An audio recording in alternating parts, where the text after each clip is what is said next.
Hashem, bientôt, on va voir le scout de vous voir toutes mariées Bezrat Hashem.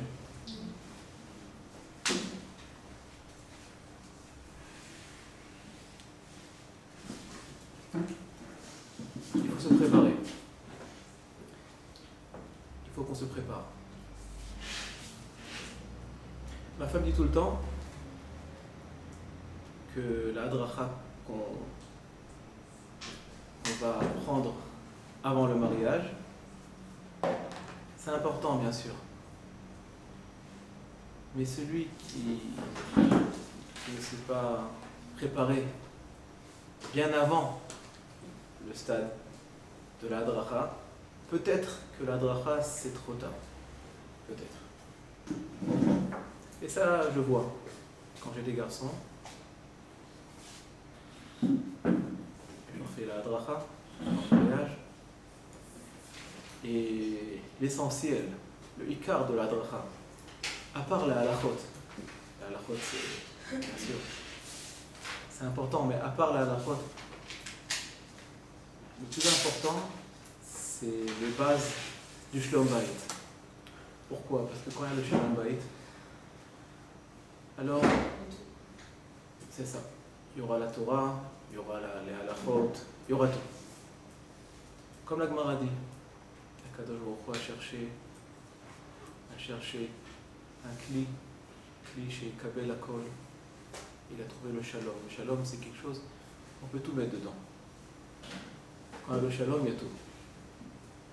Il faut savoir aussi que des fois, les gens pensent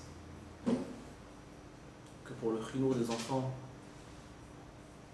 on peut se disputer avec son mari ou sa femme, mais il faut savoir que s'il y a le shalom dans la maison, le chinour il marchera automatiquement. Pourquoi? Parce que, je vais vous dire, Rav Olbe dit que le chinour, en fait, chaque enfant imite ses parents.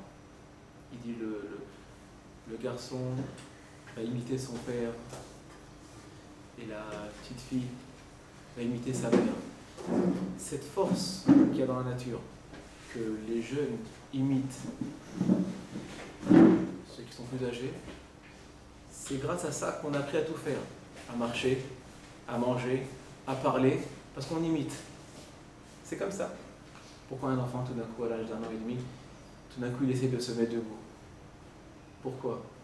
Parce qu'il a vu ses grands frères, il a vu des gens autour de lui. Alors lui aussi, il veut marcher. Mais mes jumeaux, lui, mon fils, il a commencé à marcher. Et sa sœur, elle n'arrivait pas. Elle essayait de se mettre debout, elle n'arrivait pas. Elle essayait, elle tombait, elle essayait, elle tombait. Et on s'est pris encore quelques semaines, peut-être un peu plus, et elle aussi a commencé à marcher. Mais j'ai vu, quand elle a commencé à marcher, elle a voulu elle aussi. On imite tout le temps, on imite. Donc le chinour, il est très simple.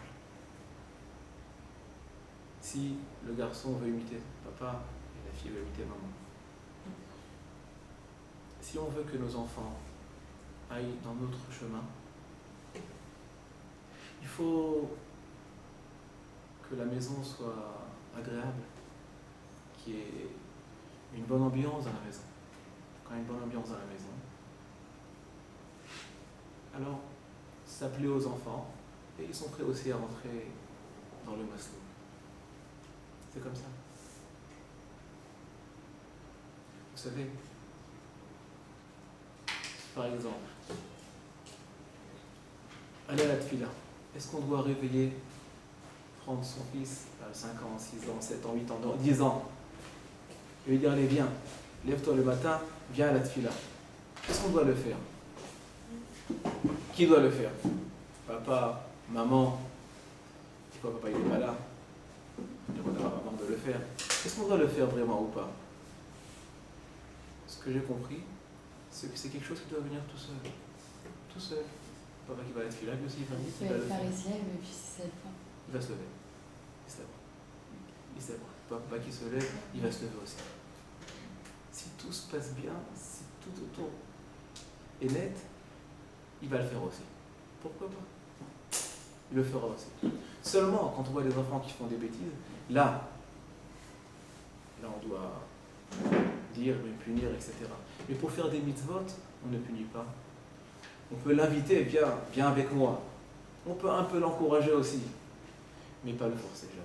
Dans les mitzvot, jamais on force. Dans les mitzvot, jamais on force. C'est quelque chose qui doit venir de lui-même, et ça viendra, parce que l'enfant veut imiter. C'est dans la nature, c'est comme ça. Et pour ça, il faut qu'il y ait une bonne ambiance dans la maison. Il faut le shalom entre les parents. Il faut un bon kécher entre les parents et les enfants. Et comment est-ce qu'on peut créer un bon kécher entre les parents et les enfants, je vous le dis maintenant. Et essayez de retenir ça.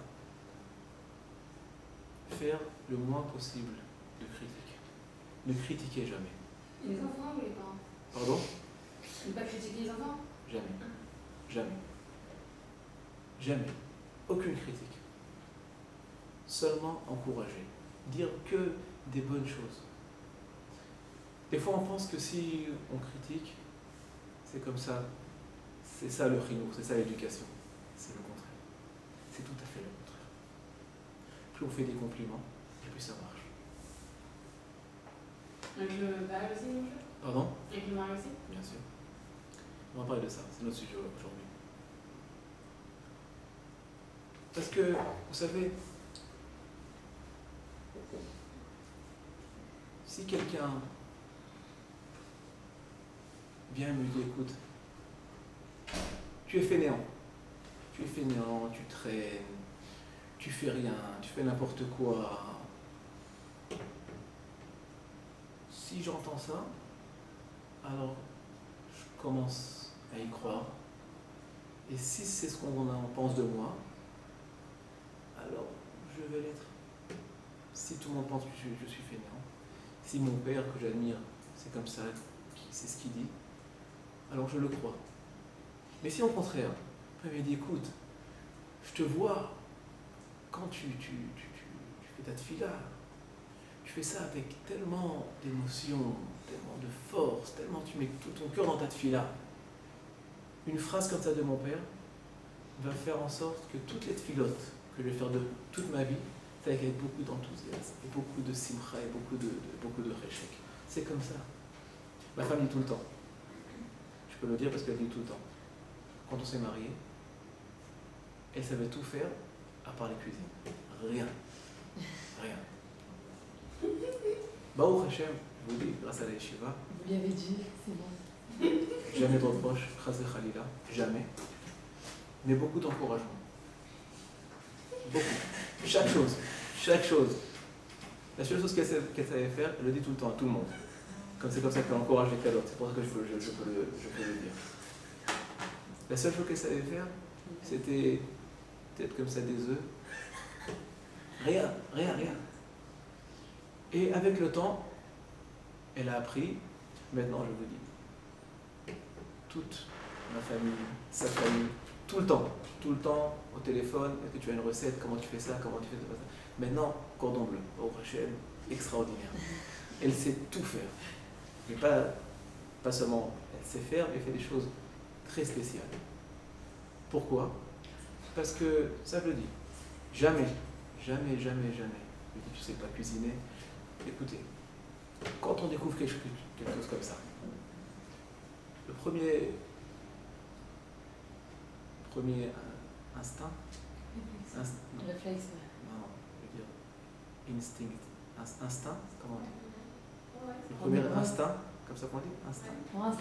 Le premier instinct, c'est de dire, écoute, bon, je vois que tu es doué pour d'autres choses, pas pour la cuisine, laisse tomber, moi j'aime cuisiner. On achètera des choses. Bon, ok, chacun a ses dons, et toi tu n'es pas doué pour ça. Bon, ça va, je t'aime bien, bon, Hachem, tout va bien. Mais ok, chacun a ses dons, et ça c'est pas...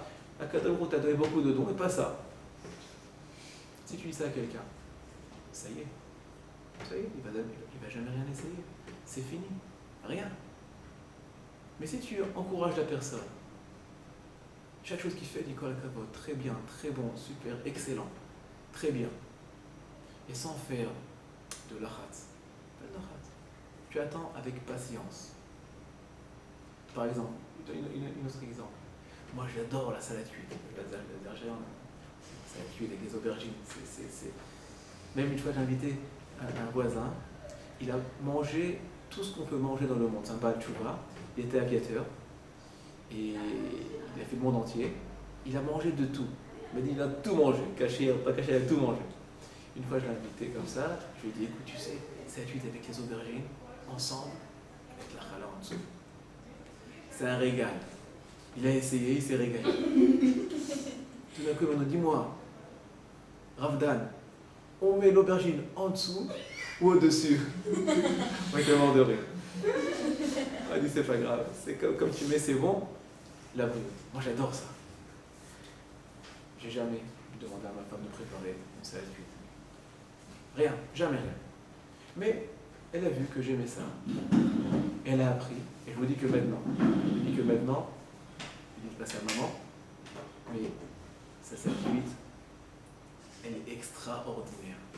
Extraordinaire. Elle bat tout le monde. Extraordinaire. Super. Donc, je vous dis, avec patience, avec beaucoup d'encouragement et sans critique. Quand on fait une critique à quelqu'un, tu lui donnes toute envie, toute ambition de se changer. Parce qu'il voit déjà que tu le regardes d'une certaine façon et il sait que, bon, ça y est, alors c'est, comme on dit, c'est perdu.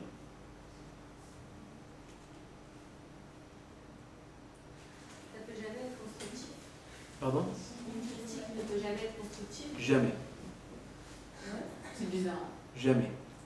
Il n'y a aucune critique qui a aidé une personne. On dit Aucune. que celui qui a des critiques, Pèse.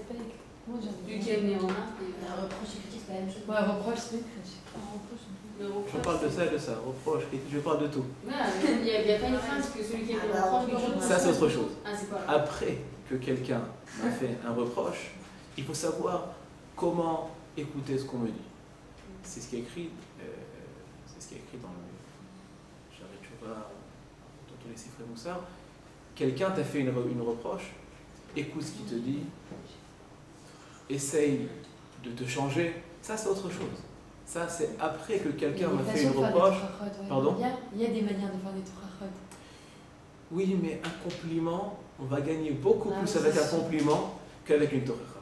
Beaucoup plus. Beaucoup plus. Quand on fait un compliment à quelqu'un, par exemple, si je veux que quelqu'un étudie la Torah, je vais vous donner l'exemple de la yeshiva. Mon travail, c'est être mashgiach. Mashgiach, c'est quelqu'un qui, en fait, il doit savoir ce qui se passe.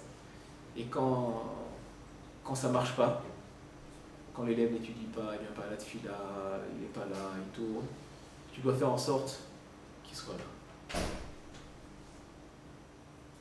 Normalement,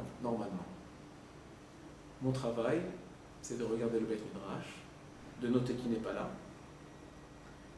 et dès que je le vois, je tombe dessus, je lui dis amicalement, voilà, tout ça, on t'aime beaucoup, tout ça, mais tu n'étais pas là au CDR, qu'est-ce qui se passe? J'ai fait ça 2 fois dans ma vie, je pense 2 fois. Le Rochelle m'a demandé, écoute, parle à celui-là, 2 fois. Malgré que c'est contre mes principes. Et quand ils m'ont proposé ce travail, je leur ai dit, écoutez, mes principes, ils sont autres. Jamais je me chercherai un garçon, jamais. Mais 2 fois on m'a demandé de le faire, et je l'ai fait. Excusez-moi. C'est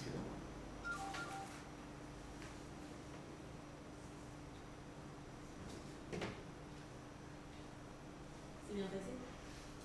Et ces 2 garçons, c'est les seuls garçons où je pense que j'ai pas eu trop d'ashpa'a avec eux. Donc tous les garçons de la yeshiva, quand je vois, même si ça fait une semaine que je l'ai pas vu, ça fait une semaine que je l'ai pas vu, je sais pas où il était.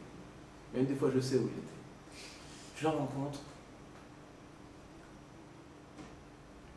je l'embrasse, je lui dis tzaddik, tu es un tzaddik, tu es un yeshiva, tu es là, Baruch Hashem, tu es un tzaddik. Et c'est maintenant, écoute, maintenant tu es là, tu es à la yeshiva, tu es un tzaddik, Baruch Hashem. Voilà, tu as une mara, tu as tout, Baruch Hashem, tu as une bonne tête, tu es un bon garçon, Batzlacha. Il te manque quelque chose, une chabouta, quelque chose, je peux t'aider dans quelque chose, tu as un problème, je peux t'aider. Batzlacha. Et c'est comme ça, les garçons, j'ai beaucoup de cas. Je me rappelle d'un garçon, il m'a demandé, ça fait quelques années, il m'a dit, écoute Rav, je veux apprendre chez quelqu'un pour développer ma voix. Bon, je lui dis pourquoi, mais je vais être rasard, tout ça. Je lui dis bon, c'est intéressant. Et il m'a dit, c'est parce que je ne suis pas tellement dans le limoud, j'aide à la yeshiva, je fais quelques bricoles comme ça, j'ai des bonnes mains. Mais il y a un garçon comme toi, un brillant, sadique, matmide, je pense que tu peux être le matmide de la yeshiva. Le matmide. Laisse tomber les bricoles. Sérieux? Laisse tomber les bricoles, laisse tomber. Toi, tu vas être le garçon le plus studieux, le plus studieux de la yeshiva. Aujourd'hui, c'est le plus grand matmide de la yeshiva. Il fait qu'étudier. Du matin jusqu'au soir. Il n'a même plus le temps de me parler. C'est fini. Pourquoi? Parce que quand tu t'adresses à quelqu'un et tu crois en lui, tu crois dans ses forces, tu sais, tu lui donnes crédit, comme on dit. Et il sent que son rave pense qu'il va réussir, ça lui donne la force de réussir et de prouver à son rave qu'il va réussir. C'est comme ça avec les élèves, c'est comme ça avec les enfants. Bien sûr, c'est comme ça avec les enfants. C'est que comme ça que ça marche. Il n'y a pas longtemps, il y a une vieille dame qui est partie là. Elle a des enfants très brillants. Je ne vais pas dire son nom, c'est des gens très connus. Il y en a qui sont dans la politique, il y en a qui sont dans la rabbanout, il y en a qui sont... Où ils sont, ils ont réussi d'une façon... C'est quelque chose de... qu'on ne peut pas croire. Et quand elle est niftéret, cette dame, on m'a dit que jusqu'à son dernier jour, quand elle rencontrait quelqu'un, elle lui disait avec son accent marocain, « Tu as vu mon fils? Tu as vu quel rave il est? Tu as vu mon fils? Tu as vu comment il a réussi ?» Comme ça, toute sa vie, c'est ce qu'elle disait à tout le monde, à ses enfants. « Tu as vu mes enfants, comment ils sont intelligents? Tu as vu mes enfants comment... » Et c'est comme ça que ça marche. Elle a fait de ses enfants des lions. En disant aux autres, alors... Aux autres, à tout le monde, à ses enfants, à tout le monde. À tout le monde. À tout le monde. De parler, de dire des bonnes choses sur ses enfants, leur dire premièrement, deuxièmement, le dire aussi autour de nous. Et les enfants écoutent, bien sûr. Un enfant, il écoute, il fait attention. C'est comme ça que l'enfant, il reçoit, premièrement, comme on appelle ça le bitachon atzmi. Il croit dans ses forces. Il a envie de réussir. Et il va réussir. C'est comme ça que ça marche. Notre sujet aujourd'hui, on n'est pas encore aux enfants, ça va Hachem. Ils viendront vite, ça va Hachem. Chez vous tous, ça va Hachem. Maintenant, on parle du mariage. C'est pas un secret que quand on demande à un garçon qui tu es, jamais, il dira je suis le mari de Sarah. Jamais. Tu demandes à une fille qui tu es, elle te dira je suis la femme de Dan, tu connais Dan? Comme ça. Pourquoi? C'est comme ça dans la brigade d'Akadosh Baruch Hu. Akadosh Baruch Hu a fait en sorte que la carte d'identité de la femme, c'est son mari. C'est comme ça. C'est comme ça qu'Akadosh Baruch Hu a créé. C'est une médecine. Ça, on enseigne ça au Khatanim. On dit ne fais pas de bêtises, parce que quand tu fais une bêtise, c'est ta femme qui a honte. Et il te demande quel rapport. Moi je fais des bêtises, quel rapport? Non, quand tu fais une bêtise, ta femme elle a honte pour toi.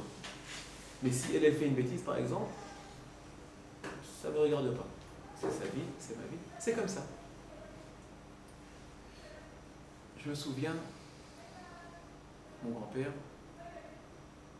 c'est à Savascara aujourd'hui, il était à l'âge de 103 ans. Et je me souviens, il avait peut-être 100 ans. Il marchait avec ma grand-mère, j'étais à Briat, à Camille, et il lui dit, tiens-toi droit, tiens-toi droit. Il était aveugle, il n'entendait rien. Il dit, mais tiens-toi droit. Il a 100 ans, le bonhomme. 100 ans. Mamie, laisse tomber. Qu'est-ce que tu veux, papy? Qu'est-ce qu'il t'a fait? Tiens-toi droit.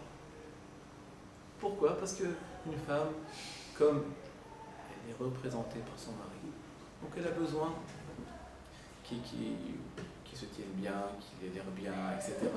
Voilà, tout le temps. Ma femme me pèse presque tous les jours. C'est important pour elle que je garde comme ça. Je ne sois pas trop gros. C'est comme ça. La femme regarde son mari. Elle essaye tout le temps qu'il soit comme elle veut qu'il soit. C'est comme ça. C'est pour ça, c'est à cause de ça, que tout de suite, après le mariage, même avant, après les fiançailles, par bonne volonté et avec beaucoup de bon cœur, la fille, la kala, la femme, essaye d'aider son mari à arriver le plus vite possible à la shlirout. C'est vrai? Kala, c'est vrai? Arriver le plus vite possible à la shlirout. Et là, c'est très dangereux. Pourquoi c'est très dangereux? Parce que c'est ça qui crée les grands problèmes de Shlom Bayit, en fait. Je pense que la chose principale qui crée les problèmes de Shlom Bayit, c'est la critique, c'est les remarques, c'est même des conseils. Même des fois, c'est un conseil qu'on te donne. Mais il faut savoir comment le dire, quand le dire, etc. Il faut faire très attention. Mais maintenant, il y a une question.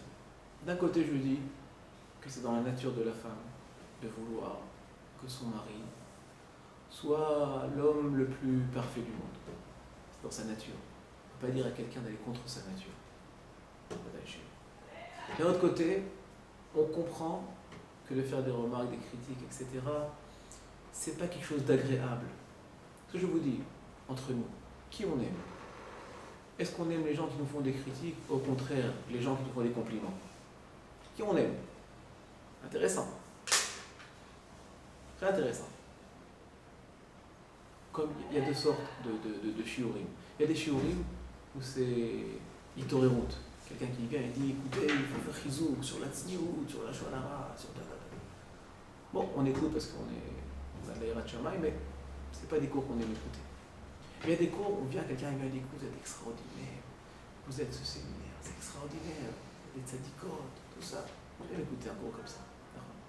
L'homme, comme on s'aime beaucoup, donc l'homme aime écouter, l'être humain aime recevoir des compliments et n'aime pas les reproches, les bicorettes. Donc, qu'est-ce qu'on peut faire? D'un côté, on veut dire, on ressent le besoin de dire, d'un autre côté, on comprend que c'est pas bien de dire, parce que vous avez commencé un petit déjeuner ensemble, et vous pensez maintenant une heure bien, un petit déjeuner sympathique comme ça, avec une bonne avira, et tu as fait une erreur, tu as dit petite remarque comme ça, et tu as gâché toute ta matinée. C'est dommage. Donc qu'est-ce qu'on fait?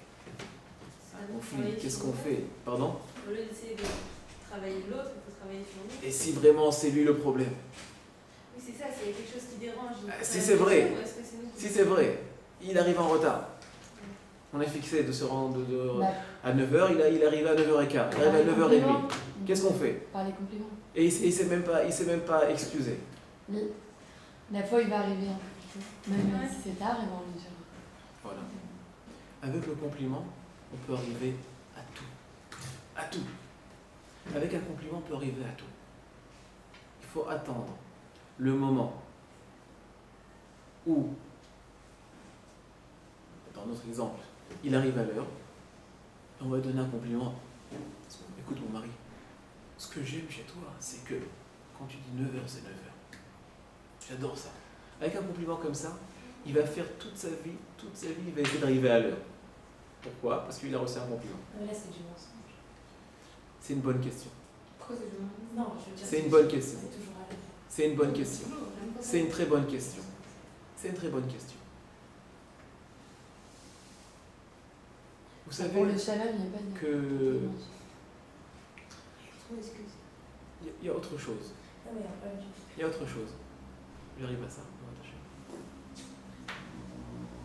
Donc si on arrive à se taire et essayer de ne pas tout de suite essayer de réparer la chose, la personne, et ça c'est écrit, Rav Raphaël le dit aussi, mais si tu as quelque chose à dire, trouve le bon moment de le dire. Parce que c'est dommage, tu vas dire, ça va, pense avec Chokhmah, ça va aboutir à rien. Parce que tu vas dire quelque chose, ça va l'énerver, il ne va pas comprendre, il va, au contraire, il va t'expliquer pourquoi c'est toi c'est toi qui te trompes, et parce que c'est lui qui a raison, et en fait, c'est dommage. Donc, premièrement, se taire, prendre patience, attendre le bon moment de le dire. Et quand on trouve même quelque chose de petit, mais de bien dans ce sujet, chez notre mari, donner beaucoup de compliments. Et c'est comme ça que la personne va se changer. Quand on donne un compliment, est-ce qu'on peut mentir? Est-ce qu'on peut mentir pour faire un compliment? La réponse, Gemara, Ktuvot, au début de Seret Ktuvot, il y a là-bas, la Gemara demande, Ketzad meragdim lifnei hakala. Rashi explique là-bas, c'est pas quelle danse on fait, mais quel mot on va dire. Quelle avacha vraiment chez Hilo? Là-bas c'est écrit, Kala na'a vechasuda. Bet Hillel omrim, Kala na'a vechasuda. Bet Shammai omrim, Kala kemotchi. C'est une machloket entre Bet Hillel et Bet Shammai. D'après Bet Hillel, tu peux dire na'a vechasuda. Na'a c'est le physique, Chasuda c'est les midot. Bet Shammai disent, ma pito, midvar sheker tichak, ça sourd de mentir. Bet Hillel répondent, quelqu'un qui achète quelque chose, quelqu'un revient, une copine, elle achète une robe. Je regarde, je sais que, donc moi tu l'as payé, 200 shekels, je sais qu'elle était à 20 shekels. Elle était à 20 shekels à Géoula. Est-ce que je lui dis ou pas? Ça veut la rendre. La halakha elle dit, Je ne dis pas. la halakha elle dit, on ne dit pas, Akone mekach rab ashuk, yeshabrenu beina. Après qu'il a acheté, c'est bon, très bien, extraordinaire. Le Maharsha, qui explique la Gemara, il veut comprendre, mais attends, c'est du mensonge, qu'est-ce qui se passe? Il dit non, c'est pas du mensonge. C'est de regarder la chose comme celui qui a acheté l'objet le regarde. Parce que elle a acheté ce vêtement, elle pense que c'est un très bon prix. Alors toi, en fait, tu t'associes avec elle et tu dis oui, c'est vrai, oui, de ta façon de voir les choses, c'est un très bon prix, c'est vrai. C'est vrai. Maharsha dit, quand quelqu'un se marie, bien sûr qu'il pense que sa kala est na'ava chasuda, bien sûr. Donc ce que je fais, c'est pas, je mens pas, je regarde la chose comme lui, il la voit. C'est extraordinaire. Donc c'est pas du mensonge. Mais de là on apprend que quand on doit faire un compliment, quand on veut faire un compliment à quelqu'un, on sait très bien, quand quelqu'un il fait quelque chose de bien, mais un petit quelque chose, il pense qu'il a fait quelque chose d'extraordinaire. Donc en fait, je regarde la chose comme lui la regarde. Lui, c'est extraordinaire ce que tu as fait. Waouh! Extraordinaire. Tu es super. Extraordinaire.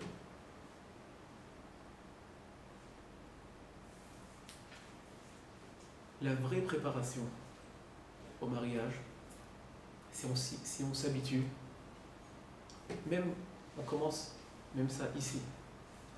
On vit en groupe, en famille, ou en groupe, un séminaire, ou dans une yeshiva. Et on s'habitue à cette mida qui s'appelle Midat Ain Tova. De voir et de chercher chez mes amis, chacun, les bons côtés, les bonnes midotes, les bons maasim, de les voir, premièrement, observer, Ain Tova, deuxièmement, de le dire, et de faire des compliments. Ne pas arrêter, ne pas se fatiguer de faire des compliments. Celui qui fait des compliments tout le temps, tout le monde l'aime. Faites attention à ça. Les gens qui font des compliments, ils ont toujours autour d'eux 10 personnes. Les gens qui font la journée, ils sont tout seuls. Qui aiment les critiques? Personne. Même, d'un autre côté, écoutez, les gens qui aiment critiquer, ça vient d'un bon cœur. C'est-à-dire, ils ont bon cœur et ils aiment leurs amis et ils essayent de les aider avec leurs critiques. C'est vrai, ça vient d'une bonne mida. Mais la Totsa'a, ce qui va se passer en fin de compte, c'est qu'ils ne vont pas réussir. Donc, ce bon cœur que tu as d'aider les autres, pardon, ne pas réussir à quoi? à aider. Pourquoi il y en a qui changent grâce aux autres? J'ai bon cœur, je veux aider mon ami, je lui fais des critiques toute la journée. Non, pas toute la journée, si je le fais une fois et que grâce à moi il change. Je sais pas. Une fois, peut-être, je sais pas. Peut-être une fois, mais seulement une fois, pas plus. Je m'habitue à chercher dans chacun les bons côtés de chaque personne et je m'habitue à le dire, à sortir de ma bouche les mots. Et dire, écoute, tu es extraordinaire, tu es bien, tu es spécial, que des bonnes choses.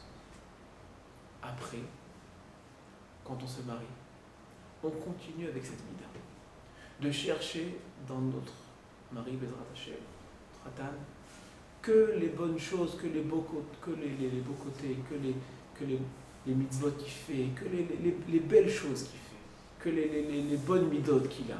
Chacun a des bonnes midotes, des mauvaises midotes. Tous, nous tous. Cherchez les bonnes midotes. Observer. Et complimenter. Et faire que des compliments. Que des compliments. Et quand tu complimentes la personne, premièrement, il t'aime. Ça, tu gagnes. Ce que tu as gagné, c'est que cette personne, elle t'aimera beaucoup. Quand tu fais des compliments à quelqu'un, il t'aime. Deuxièmement, grâce à tes compliments, il va progresser. Encore plus, parce que tu l'habitues à recevoir des compliments, il va recevoir encore des compliments. Alors il va le faire encore et encore et encore. Si on s'habitue à ça, ça rentre dans notre maison, Bezrat Hashem, une avira, une atmosphère de compliments, de beauté. Et c'est quelque chose, c'est quelque chose, comme on dit, je cherche le mot, contamine.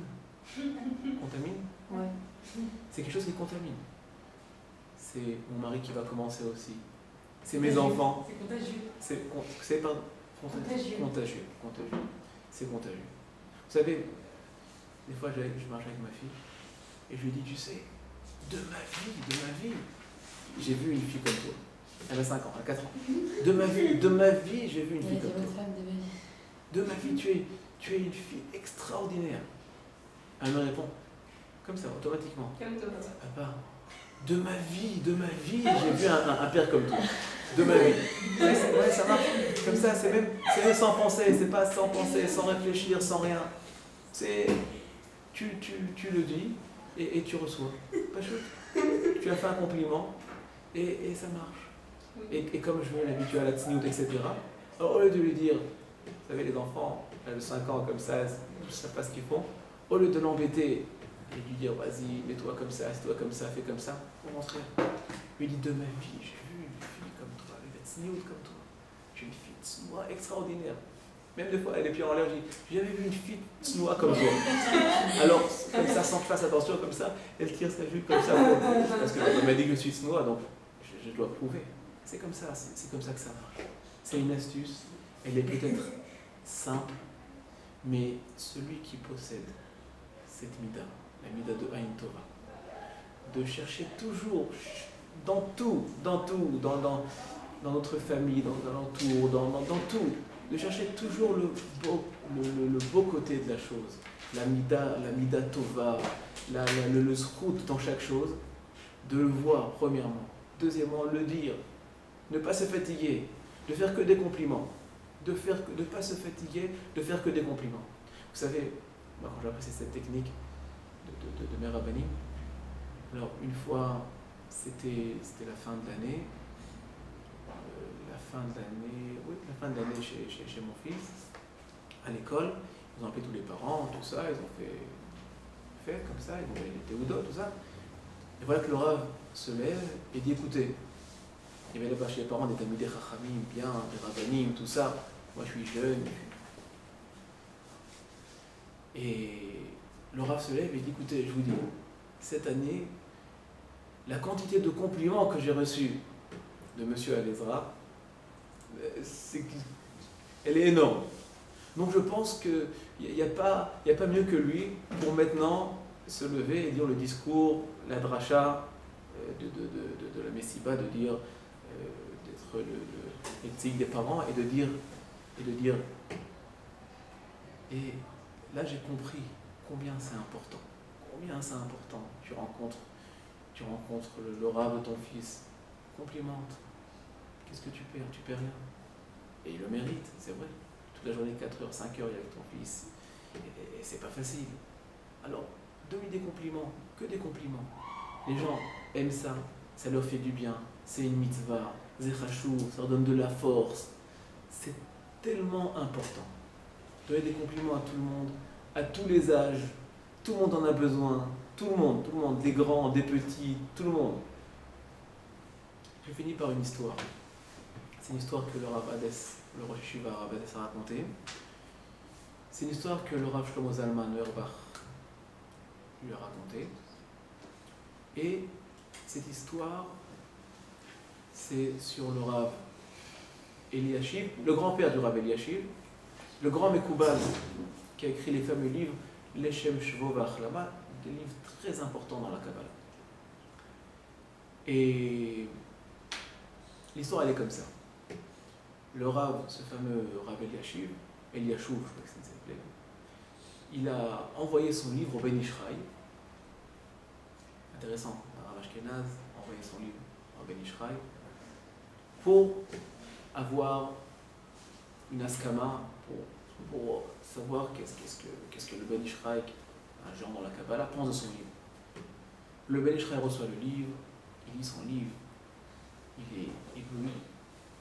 Il envoie une lettre à ses Talmidim en Eretz Israël, il leur dit mettez vos habits de Shabbat et allez chez ce fameux Rav et dites-lui que ce livre il est extraordinaire. J'ai tellement mode nénéti. Et c'est ce qui se passe. Ils viennent chez lui, ils tapent à la porte, tu vois des rabbanim comme ça. Qu'est-ce que vous voulez? C'est le Ben Ishraï qui nous a envoyé pour te dire que ton livre il est extraordinaire. Le rabbin entend ça et commence à pleurer. Donc pourquoi tu pleures? Qu'est-ce qui se passe? On a dit si je le savais, si quelqu'un m'avait dit à l'époque, quand j'étais jeune, j'avais la force d'écrire, si quelqu'un m'avait dit à l'époque que mon livre était extraordinaire, j'aurais écrit encore un livre comme ça. J'ai écrit un seul livre comme ça. J'aurais pu écrire 2 livres. Mais j'ai écrit un seul parce que je ne savais pas s'il était bien ou pas bien. Bon, c'est dommage. Dommage. De là, dire à Shlomo Zalman, on apprend une chose. Que nous tous, on a besoin de compliments. On a besoin que quelqu'un nous dise tu es bien, tu es extraordinaire, ton livre il est extraordinaire. On a besoin de ça. On a tous besoin de ça. Même les plus grands, même ce Rav Eliashou qui est un malach, lui aussi a besoin de ça. Et nous aussi on a besoin de ça. Tout le temps. de recevoir des compliments, de complimenter. Et c'est un travail qu'on peut déjà, cette préparation au mariage, on peut déjà la commencer maintenant. On peut déjà la commencer tout de suite, me dire votre cours était extraordinaire, bravo, merci beaucoup, merci beaucoup. Mais aussi, entre nous, commencer, c'est un bon travail aussi pour les Shalosh Shavuot, entre le Zayin Betamuz et Tisha B'Av. On va écouter des cours de Shmirat HaLashon, etc. Quand on dit des compliments, on ne dit pas de Lashon Hara. Quand on cherche à voir les bonnes choses, les bons côtés de chaque chose, on ne dit pas de Lashon Hara. Quel Lashon Hara on va dire? On voit que des bonnes choses autour de nous. Quel Lashon Hara on va dire? Quand on a demandé au Mashgiach, le Rav Hadash, est-ce qu'on peut faire à la Yeshiva de Hebron des cours de Lashon Hara? Il a dit, des cours de Lashon Hara, donc vous êtes malade. Comment est-ce que vous voyez dans vos amis, vos camarades, comment est-ce que vous voyez des choses, des mauvaises choses à dire? C'est une maladie. Il vous manque le Haïm Tova. Qu'est-ce qui se passe chez vous? Entre-temps, faites la halachot. Mais il dit qu'il faut travailler la mida. Et la mida, c'est de voir que des bonnes choses. Quand on voit que des bonnes choses, on n'a rien à raconter après. Qu'est-ce que tu vas raconter? Je vois que des bonnes choses. Qu'est-ce que je vais raconter? C'est un travail. Mais ça change. Là, récemment, quelqu'un qui m'a parlé, un couple, je me souviens de Shlom Bayit. L'homme me dit que il n'y a pas de shalom. Alors, qu'est-ce qui se passe?